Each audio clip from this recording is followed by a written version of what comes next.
Today is not easy. Tomorrow is more difficult. But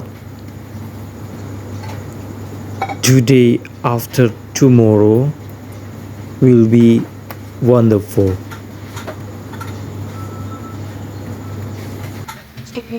Wow, this my first time for my this tamis or Pakistan roti, and this my experience. So I need to learn for making Pakistan roti, or I call tamis. So I need to watching television, like how to make and put in the how the temperature like this. I show you and put on the top. So that's like that. One by one, I put like that. So this my experience next.